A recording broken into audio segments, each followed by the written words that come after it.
Muir Gray, thank you for joining us today.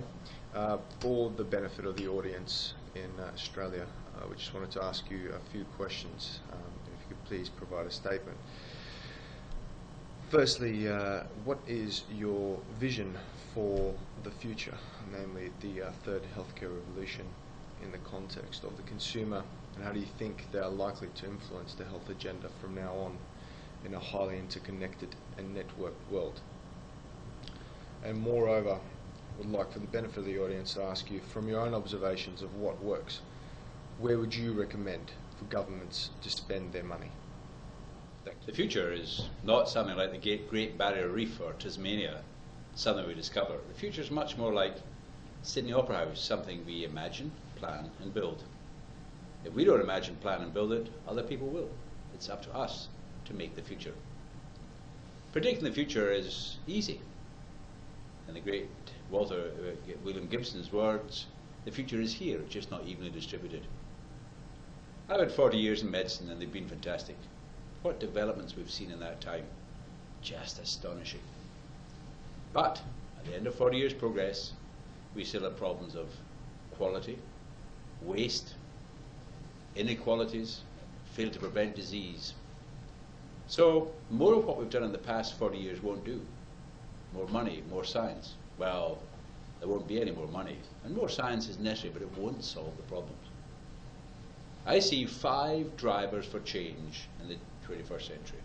And they are, not in order of importance, systems thinking, IT, knowledge, patients, and culture change. Now, information technology is central to all of them. You could think of them as a Venn diagram, they all overlap. Citizens, knowledge, and IT, for example, all overlap. The patient who turns up like this, fully empowered, better informed than clinician.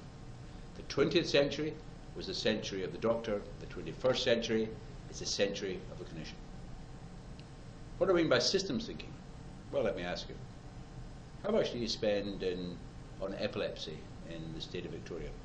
How much you spend on bipolar depression in New South Wales? We can't answer those questions in Birmingham or London. But these are systems problems. And we need to get the clinicians thinking in systems terms. Because core business is not state health departments and hospitals and health centres. Core business is headache, rheumatoid arthritis, and epilepsy. These are knowledge-based systems that require information technology. The big problem, of course, is getting the clinicians to think in systems terms. So that's the first challenge to you. How do you help clinicians think systems and not just individual patients?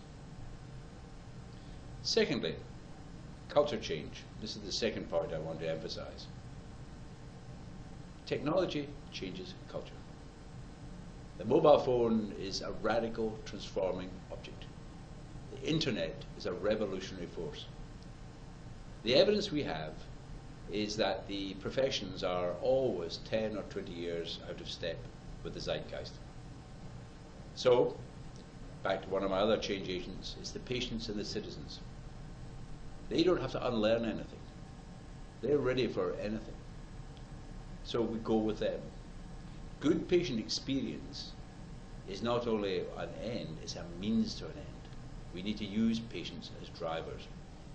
Give them the power through information technology.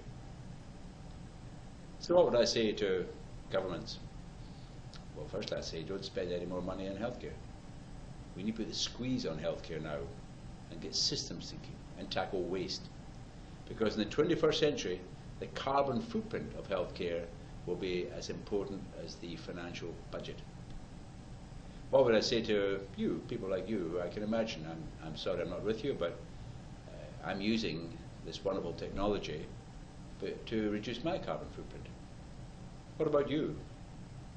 Well, as you know, it's not a technological problem. It's a matter of getting the clinicians to think in a different way, to think of systems and to put the patient at the centre of care. The 20th century was the century of the bureaucracy. The 21st century is the century of the network. Knowledge and information technology. These are the drivers of change. So 5 drivers: systems, patients, knowledge, culture change and information technology. The information technology will itself change culture, but we also need to take active steps, and I'm using the internet now to change the way people who manage healthcare think. Those are my thoughts about the future of e-health. Remember, the future is not like Tasmania. The future is something that's up to us, up to you, to imagine, plan and build. Thank you very much for asking me to join your conference.